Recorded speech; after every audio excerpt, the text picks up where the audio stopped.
Zone Rouge vous est présenté par EP Evans.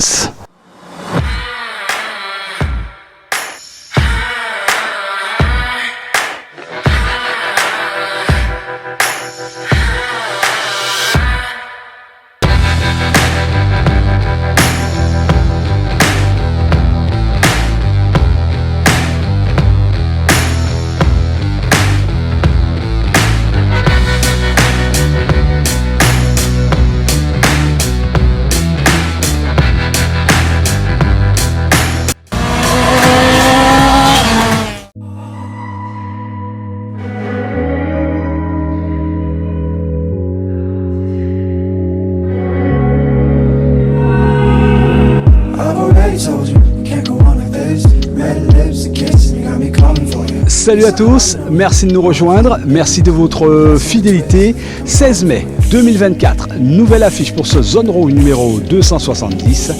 Voici l'essentiel de l'actualité. Nouvelle manche du championnat de 400 mètres départ arrêté moto et un adversaire de taille ce dimanche 12 mai, la chaleur. Comment les pilotes ont-ils abordé cette journée excessivement caniculaire? Est-ce un frein aux performances escomptées? Donc quelle stratégie pour pallier au problème? Explications et réponses des intéressés, ceci devant la caméra de Zone Rouge. Carl Gatou, champion de la Guadeloupe de quad-cross 2023. Comment le pilote a-t-il construit ce titre? Comment compte-t-il défendre son statut de favori encore cette saison? Quels concurrents sont les plus à craindre? Carl Gatou, champion en titre en toute décontraction, répond au micro de Zone Rouge. Zone Rouge, toujours une actualité d'avance, une pure montée d'adrénaline. Zone Rouge, c'est ici et nulle part ailleurs. Zone Rouge, c'est parti!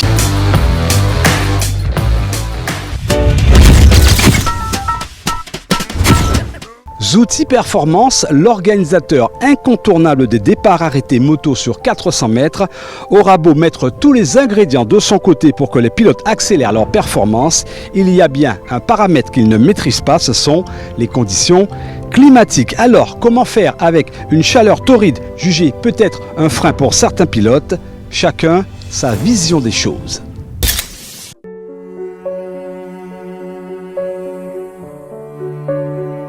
30 degrés dans l'air, 45 au sol, voilà des conditions de course qui pourraient compliquer la stratégie des pilotes venus performer pour cette nouvelle étape du championnat de la Guadeloupe de départ arrêté moto sur 400 mètres. Malgré ces conditions torrides, les plus courageux ont accepté le challenge. Chacun sa stratégie pour faire baisser la température comme une petite danse pour conjurer le mauvais sort.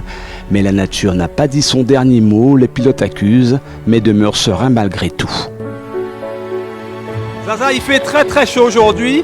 Est-ce que c'est difficile pour toi cette chaleur? Oui, surtout avec la combinaison. Donc oui. Ça veut dire quoi? Depuis ce matin, c'était quoi la recette? Tu as beaucoup bu? Oui, essentiellement de l'eau. Donc de l'eau. Donc oui. Au niveau de la machine, est-ce que selon toi, cette chaleur a des conséquences sur la machine? Pas vraiment. Pas vraiment, parce que quand on a fini la montée, on rentre directement sous le chapiteau, donc elle ne prend pas vraiment de chaleur. Mais c'est plutôt nous, coureurs, qui prenons toute la chaleur, parce que sous la combinaison, on transpire comme une saucisse cuite. Pour toi, effectivement, il n'y a pas de conséquences de la chaleur. Ça veut dire que malgré le temps, la performance que tu veux faire, tu peux la faire? Oui. Non, de toute façon, il faut s'habituer au climat. Donc, quand il pleut, on s'habitue avec. Quand il y a de la chaleur, donc on fait avec. Mais non, ça n'empêche rien du tout. Donc, une fois que tu as la combinaison, c'est le bonheur? C'est le bonheur, effectivement. Mais d'un côté, c'est un peu stressant par rapport, comme c'est du cuir. Donc, on se sent dégoûté à l'intérieur. Il y a la chaleur. Donc, il faut se préparer mentalement à faire avec la chaleur. Mais sinon, dès qu'on vient pour le plaisir, on s'amuse, on oublie tout ça et puis on brûle la gomme. Jimmy, il fait très chaud aujourd'hui, tu confirmes? Il fait très chaud et moi, en tout cas, ce sont des conditions qui sont quand même favorables pour les départs arrêtés. Alors justement, est-ce que cette chaleur peut avoir des conséquences sur la performance de la moto, voire même de la performance en général? Bon, en fait, la température fait qu'on doit se réadapter en permanence, parce que effectivement, le matin, la pression du pneu peut être différente que celle de l'après-midi. Donc effectivement, plus il fait chaud et plus il faut s'adapter par rapport à la pression du pneu, etc. Le pilote dans tout ça, comment il se situe, comment il se paramètre justement pour obtenir cette performance? Bon, en fait, avec l'entraînement, on est déjà habitué avec les réglages de la moto, donc on sait déjà comment la moto se comporte en fonction de la température. Il faut s'entraîner sous la pluie, il faut s'entraîner en fait au soleil, dans toutes les conditions pour pouvoir réaliser en fait les meilleures performances. Il y a la machine, il y a bien sûr l'homme. Avec des conditions comme ça, est-ce qu'on change sa nourriture? Est-ce qu'on boit beaucoup d'eau? Moi, je pense que le mieux à faire, c'est de boire de l'eau, c'est la meilleure boisson. Même les boissons sucrées, je ne suis pas trop fan. Je pense qu'il faut vraiment s'hydrater. Là, je suis déjà une bouteille et demie depuis ce matin parce qu'il fait super chaud en dessous de la combinaison. Donc, il faut boire de l'eau. Qu'est-ce qu'il y aurait à craindre? Les crampes éventuellement? Les crampes, surtout les crampes en fin de journée. Après, on a beaucoup de crampes si on ne boit pas beaucoup d'eau. Donc, la chaleur, c'est super important. Il fait très très chaud aujourd'hui. Est-ce qu'on en tient compte quand on vient à une compétition comme ça? Alors largement, parce que nous on a des réglages très pointus.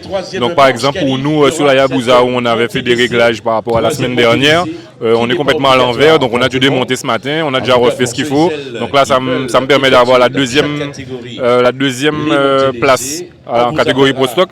Et par contre, avec la 1000 qui est bien réglée, là j'ai le meilleur temps de la journée pour le moment. Donc oui, ça se passe bien pour nous. En tout cas pour l'équipe, ça va. Concrètement, est-ce qu'une machine souffre avec un temps pareil? Oui, largement, parce qu'en fait, l'air qui rentre dans le moteur est déjà chaud. Donc en fait, la combustion même se fait, mais elle n'est pas à la bonne température. Donc la machine, elle ne performe pas en fait. Je suppose qu'il y a la machine, il y a l'homme aussi qui veut performer. Est-ce qu'on prend ces conditions en considération? Est-ce qu'on boit beaucoup? Est-ce qu'il y a un repas spécifique par rapport à une température pareille? Alors nous, on a la chance d'être suivis au niveau du repas. Donc le repas vient d'arriver. Non, c'est léger. On mange du poulet et du riz, et de la salade. Au niveau de la moto, oui, il y a pas mal de petites choses à faire en préparation pour le pilote. Mais moi, j'arrive à m'acclimater rapidement parce que je suis multidiscipline.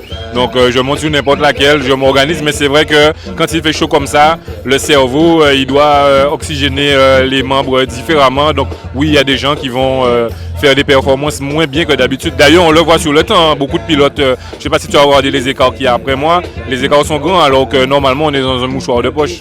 Oui, il faut en tenir compte parce que normalement, déjà pour le pilote, c'est un peu fatigant, mais pour la moto aussi, normalement, une moto, plus le temps est frais, plus elle marche bien. Ou plutôt mieux elle marche, mais il faut faire avec. Quand on parle de performance et une chaleur pareille, qu'est-ce qu'on fait concrètement sur une moto comme la tienne par exemple?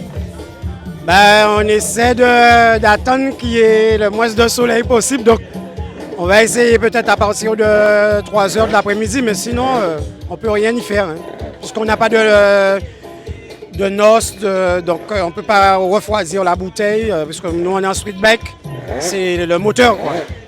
Le pilote là-dedans, il se nourrit différemment quand il fait chaud comme ça. On boit beaucoup, je suppose. Exactement. Moi j'ai beaucoup bu, j'ai pas beaucoup mangé, j'ai beaucoup bu justement. Beaucoup d'eau.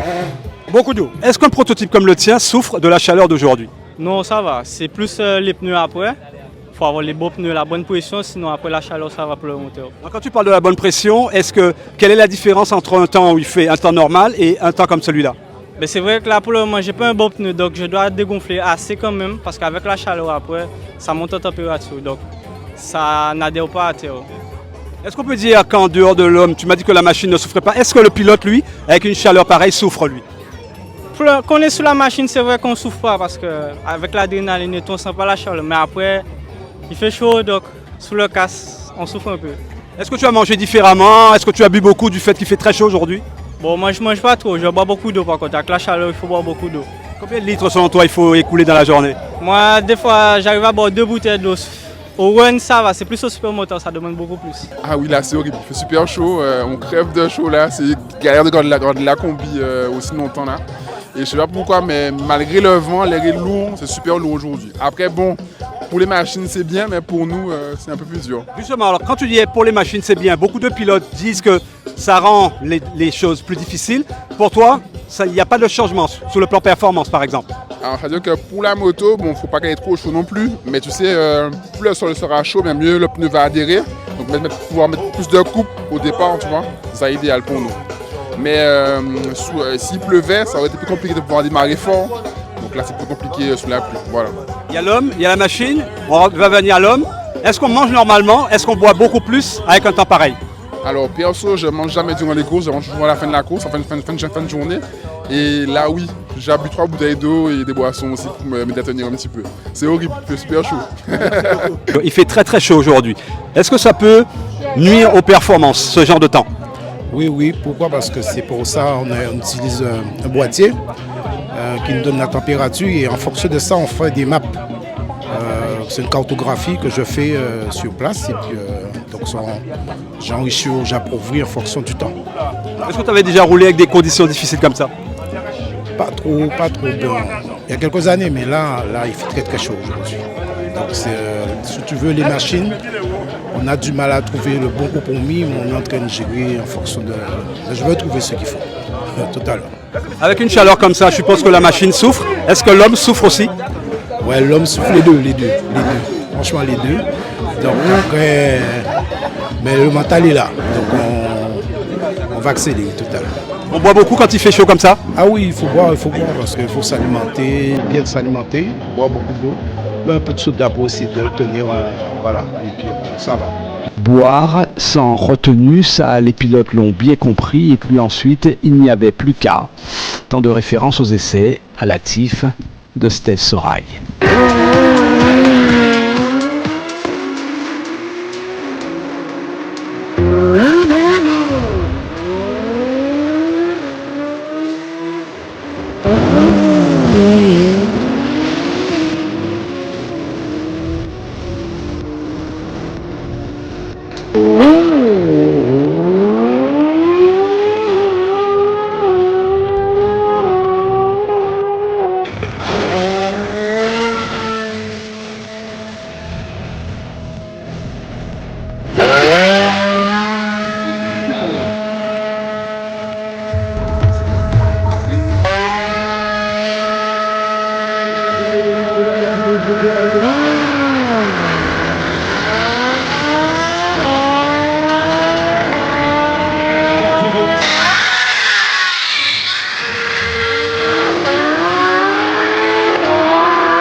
Carl Gatou, champion de la Guadeloupe 2023 de quad-cross, est bien décidé à rééditer cet exploit dans le respect de ses concurrents. Carl Gatou, c'est notre rencontre de la semaine.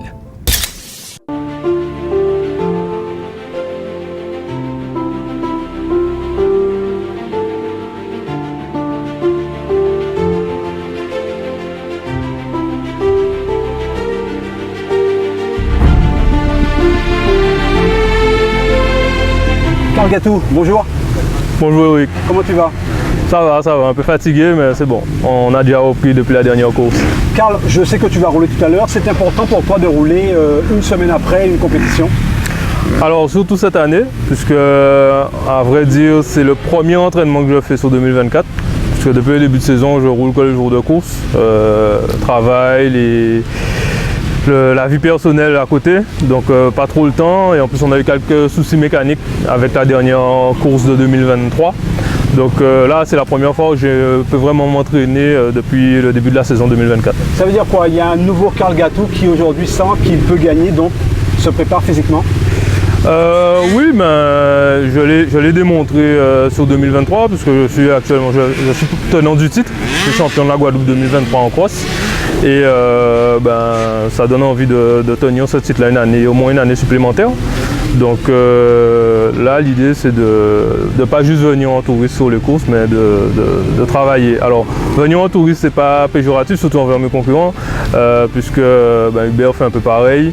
On a Ilan aussi qui monte. Donc l'idée, c'est vraiment là de proposer une résistance qui soit suffisamment rude pour qu'on puisse bien s'amuser. Justement, les années précédentes, on parlait de William Pearce, après on a parlé du phénomène Boucaud. Aujourd'hui, c'est Carl Gatou. Ça veut dire quoi? Que finalement, tu as trouvé la faille chez les Boucaud? Trouver la faille, alors il faut savoir que le quad c'est une grande famille. Bon, c'est pas à toi que je vais apprendre ça, mais à ceux qui ne connaissent pas forcément. Et il faut savoir qu'on s'entraîne. Alors quand on s'entraînait les années précédentes, on a beaucoup roulé ensemble. J'ai beaucoup roulé avec William, avec Hubert. D'ailleurs, c'est eux qui font aussi aujourd'hui, j'ai le niveau que j'ai dans la discipline et qui sont toujours là à me pousser, à me donner des conseils. Et c'est aussi ce que moi j'essaie de faire en amenant de nouveaux pilotes ou en amenant en pouvant conseiller ceux qui roulent déjà mais qui n'ont pas forcément le même niveau. Donc trouver la faille, pas forcément, parce qu'à chaque course, pour ceux qui viennent regarder les compétitions, c'est une bagarre du premier au dernier tour. Alors, tout à l'heure, tu as parlé du quad en termes de famille. Il y a une image très symbolique, on t'a vu à la deuxième manche aller saluer tous les pilotes avant le départ. C'est quoi? C'est ta marque de fabrique, c'est une marque de respect, c'est là la notion de famille qu'on a au quad? Oui, franchement, le quad c'est une discipline à part. Alors on n'en parle pas beaucoup et d'ailleurs je tiens à te remercier, à te féliciter pour le travail que tu fais puisque tu prends toute la discipline dans son ensemble, le motocross, le quad-cross. Mais le quad c'est vraiment une famille, on fait la mécanique tous ensemble, les veilles de course et les semaines d'avant-course, on fait la mécanique tous ensemble. Les quads d'Hubert quand ils sont ici, ils sont soit chez William, soit chez moi, on travaille dessus pour que lorsqu'il arrive l'avant-veille des courses, qu'il n'ait pas à aller se mettre les mains là-dedans, qu'on puisse vraiment travailler en amont sur les compétitions. Et l'idée c'est vraiment qu'on ait un peu une fraternité, on travaille tous ensemble pour faire la discipline avancer et pour pouvoir s'amuser sur la piste. Mais une fois qu'on a pris le départ, on y va à fond. Justement, comment on fait pour entretenir cette camaraderie, se retrouver sur la ligne de départ, se retrouver en tant que concurrent et se dire là, il n'y a plus de cadeau? C'est facile comme exercice. Alors, la différence va se faire à un seul moment, c'est-à-dire que on est tous conscients que le lundi matin, tout le monde travaille. Lundi matin, tout le monde doit retrouver ses enfants, doit retrouver sa famille et tout le reste à côté. Et donc, il y a un respect sur la course, c'est-à-dire qu'on va se bagarrer comme des chiffonniers pour gagner, mais jamais, en essayant de jamais mettre l'autre en danger. Et ça, c'est vraiment, on va dire, la marque de fabrique de cette catégorie-là, c'est qu'on fait très attention à l'autre. Alors je sais qu'au cross aussi, il y a ça, mais ils travaillent pas, ils font pas tout ce qu'on fait nous ensemble autour. Donc nous, on essaie vraiment avec le respect de l'autre, mais on est quand même en compétition, on essaie quand même de finir pour faire la première marche. Karl, on va revenir sur cette course de la semaine dernière. Karl Gatou qui prend la tête aisément et qui craque à un moment, c'est quoi? C'est un problème physique ou qu'est-ce qui s'est passé réellement? Un problème physique, oui, c'est vraiment le cas. Bon, on a Ilan qui gagne les manches. Il a 16 ans en face. Il est beaucoup plus jeune, physiquement, il est beaucoup plus affûté que nous. Moi, j'ai trouvé un bon feeling. J'ai récupéré ma machine de compétition avec ma préparation pour le cross. Donc j'ai trouvé un bon feeling. Je fais le shot sur 2 des 3 manches. J'ai toujours été dans le coup sur les 3 manches. J'ai mené la première et la 3e manche quasiment jusqu'au bout. Hein. Mais physiquement, à la fin, j'en pouvais plus. Et avec Ilan qui était collé derrière, il est passé, il est bien passé. Donc voilà, c'est à moi de travailler physiquement pour gagner, on va dire, ce qui manque et pouvoir tenir ces courses-là jusqu'au bout et espérer tenir ce titre-là cette année encore. Justement, qu'est-ce qui se passe dans la tête quand tu rentres le soir, tu dis que finalement tu as raté le coach, tu fais le wall shot à plusieurs reprises et tu ne gagnes pas? Comment se fait la remise en question, s'il y a remise en question le soir même? Oui, il y a remise en question. Comment elle se fait? C'est que clairement, on a identifié le jour même ce qui a péché, j'ai dit physiquement.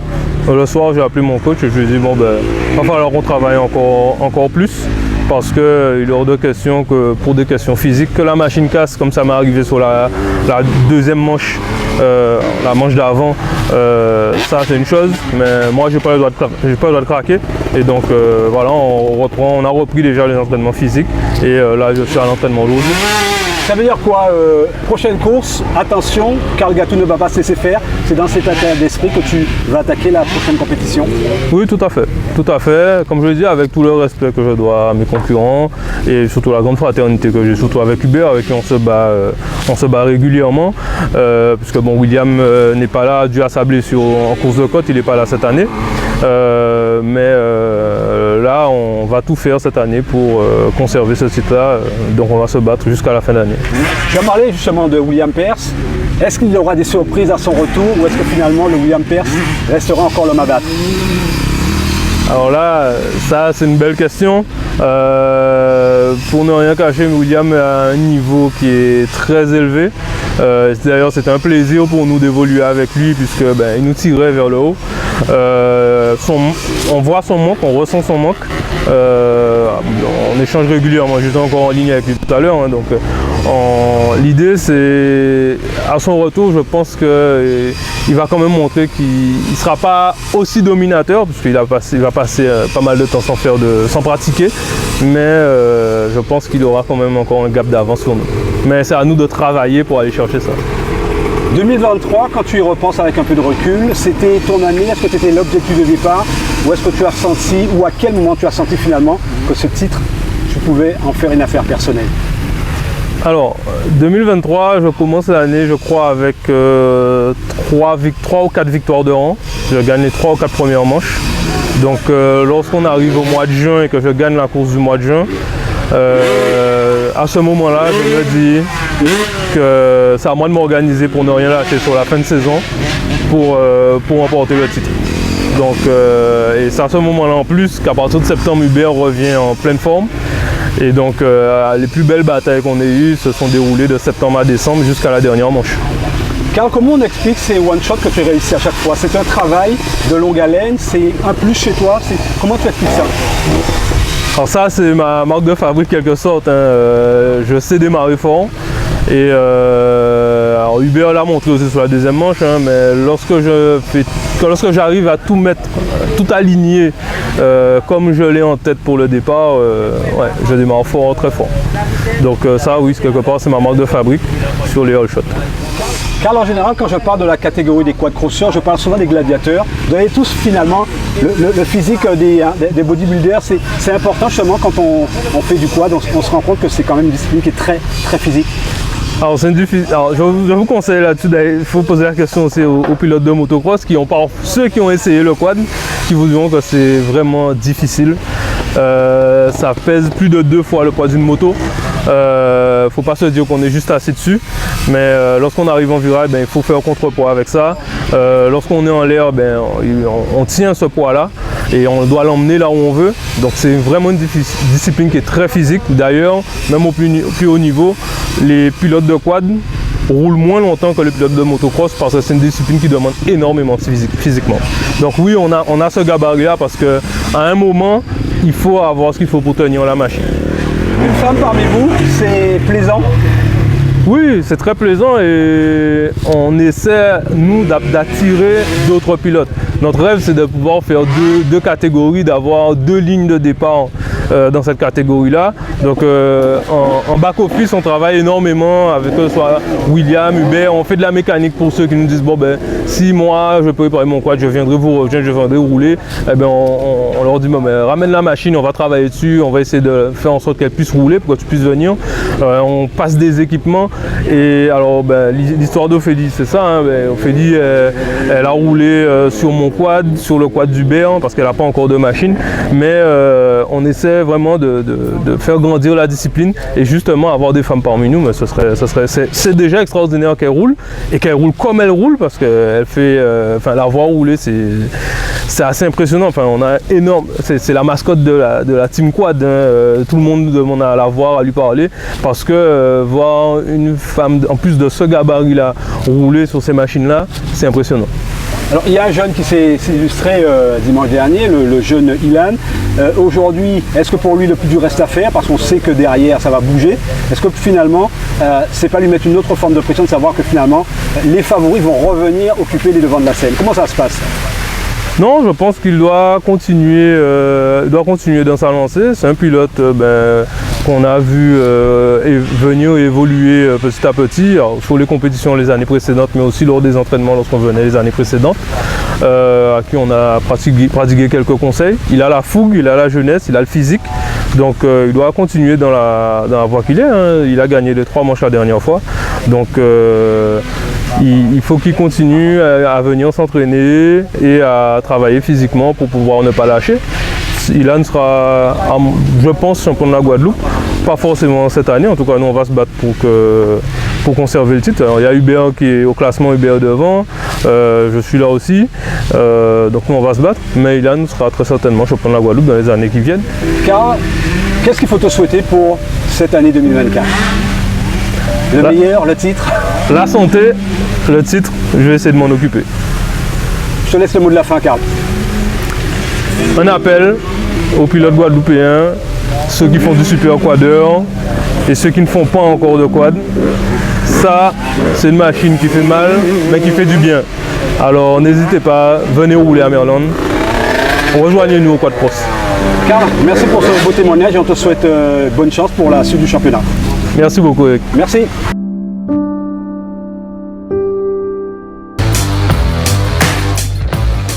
Fin de ce Zone Rouge numéro 270. Merci d'être resté en notre compagnie. Notez sur vos agendas le Rallye du Nord ce samedi 18 mai, le Super Motard dimanche à Jarry, ainsi que le Tour Rétro Auto du samedi 18 mai jusqu'au lundi de Pentecôte. Sur ce, prenez soin de vous, prudence sur les routes, à la semaine prochaine. Nous, en attendant, on coupe les moteurs.